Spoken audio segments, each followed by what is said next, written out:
Hey y'all, it's Dewberry over at the Flying Biscuit Candler Park.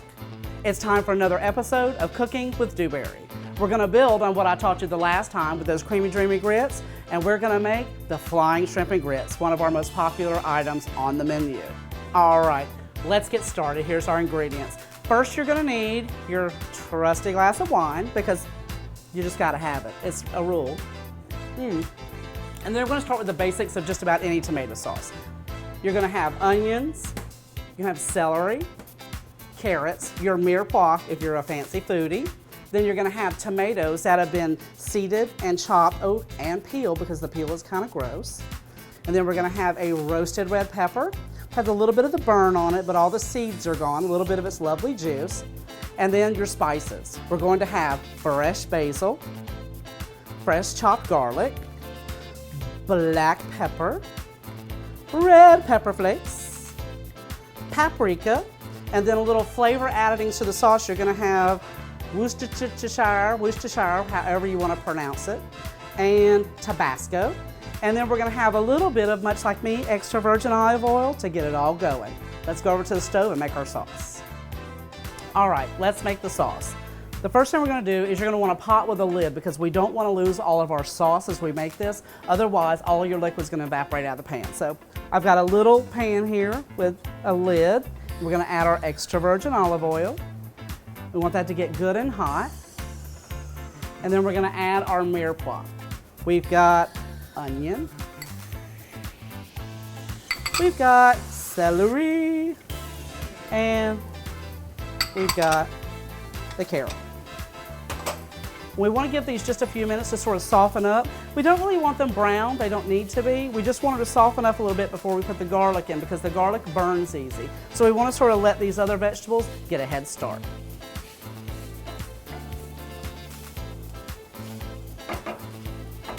And don't worry them to death with your spoon. It's absolutely not necessary. They can cook just fine without you. So make sure that your spoon gets a little bit of rest along with your vegetables. All right, 3 or 4 minutes have passed and our vegetables are starting to soften a little, so we're gonna go ahead and add our garlic and let it start to add its beautiful flavor into this mix.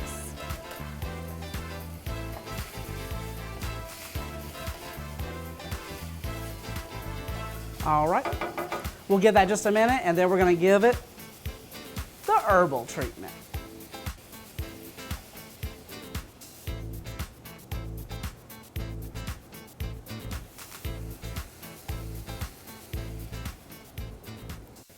All right, so now we're gonna add our basil. And then these aren't actually herbs, they're more like spices. We have the red pepper flakes, the paprika, the pepper, and then we're gonna hit it with a little bit of salt. And that doesn't really need to be measured out. You're gonna have to adjust the salt as you go along. And remember that when you cook this, when you cook the shrimp, you're gonna add a blackening, so you don't wanna over salt your sauce. And then we're gonna add the always main ingredient of most good sauces, a little bit of wine, but not mine. Let's grab a bottle. Because you don't have to share with everybody, you know. And then just maybe 1/4 of a cup. And we're gonna let that burn off so it doesn't turn bitter on you. Now we can switch this back over. See, that's that steam you want. Make sure it steams out. Don't get too much in of a hurry.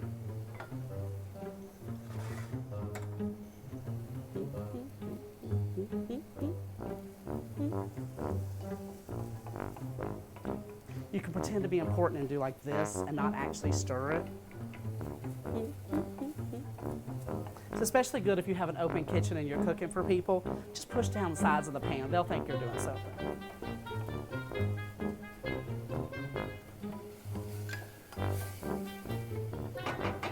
All right, that alcohol's about burned out, so we're gonna go ahead and add our tomatoes and our roasted red peppers. Make sure you get all that juice in there.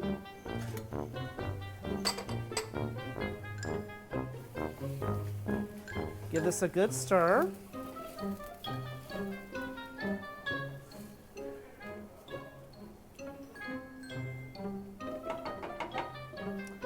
And then we're going to add the last 2 ingredients. Sorry. We're going to add the Tabasco sauce, just a little bit of heat. You can add more heat if you'd like. Be careful with that if you're going to have guests over. It's about 1/4 teaspoon. And then the Worcestershire sauce, as a guest called it one day to me. We're going to add that. One last little stir. Make sure it's on a look. Add is important. And then we're going to go ahead and put a lid on it, cut it down, and we're going to cook this for about 25 minutes until the tomatoes are completely cooked through. It's saucy and a little bit dark, but not overdone.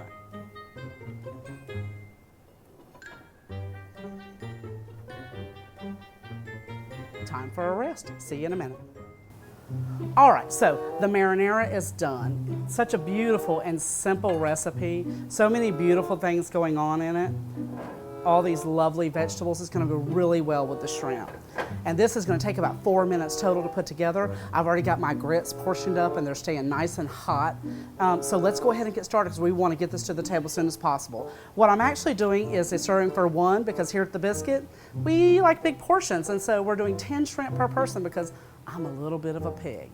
And so we're going to take our pan and we're going to add unsalted butter to it. Unsalted butter. Just enough, you know, to make it pretty.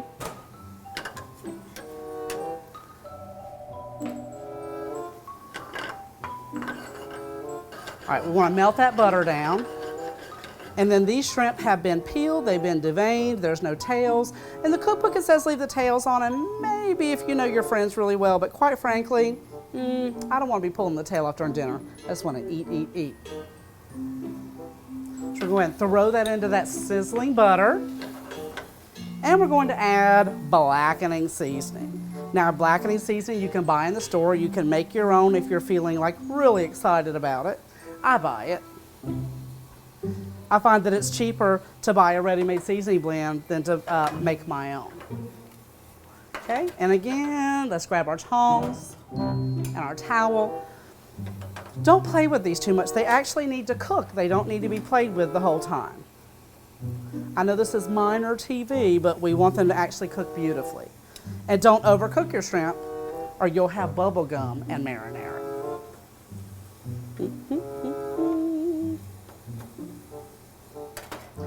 And now we're going to cut that heat up just a little bit and we're going to just sort of look the other way like nothing's happening, everything's normal. Just shake them a little bit. I have a nonstick pan here, so they're not going to stick. You don't have to worry about that. If you're using stainless steel, you might want to just give them a little shake now and again just to make sure they don't get, you know, too in love with the pan and decide to stay there.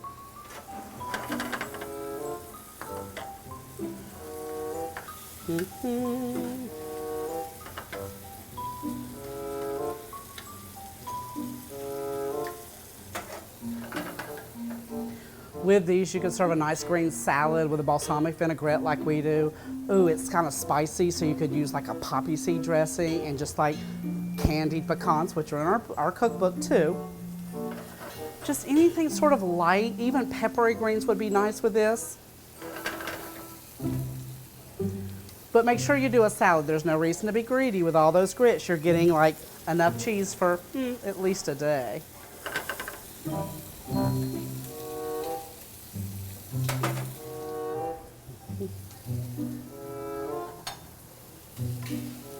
The sauce can also be frozen. You can make it ahead of time and freeze it and then reheat it whenever you're ready to make the dish. It holds over just lovely. Next, we're going to go ahead and flip these little shrimp over. They seem pretty happy with where they are right now.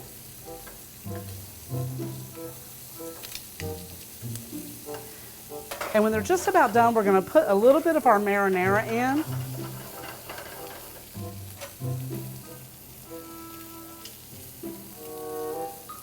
So that they can sort of soak up some of that tomato love. And don't forget there's roasted red peppers in there, so there's a lot of flavors going on. And really, because we didn't over salt the marinara, the blackening seasoning is really going to sort of make the whole thing bloom and come together. And then the cheese and the grits is going to make the whole thing cohesive, so it's a beautiful mixture. Ooh, they're getting excited. You hear them jumping? They want to get out of the pan and on the grits now, just like me. All right, so here we go. So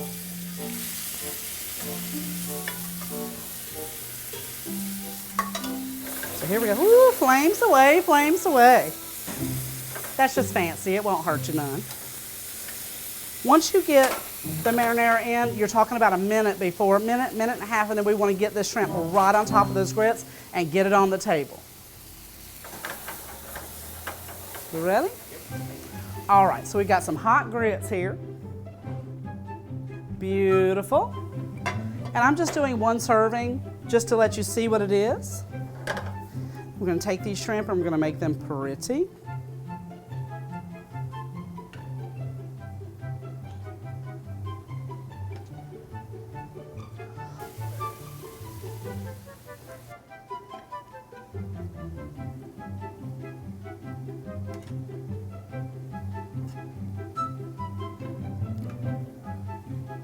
People always want to make sure that they're getting their most money's worth, especially where shrimp are concerned. So here we go, and then the sauce right over the top. And here we go. Look at this. You have, ooh, want to wipe it down and make it pretty.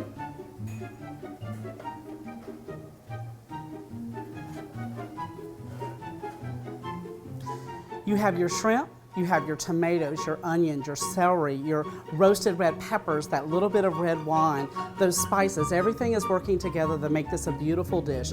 A little bit spicy, but not too hot, so that it appeals to most palates. If all of your friends love really hot peppers, why don't you throw a little habanero in there and give them a little bit of what they're paying for?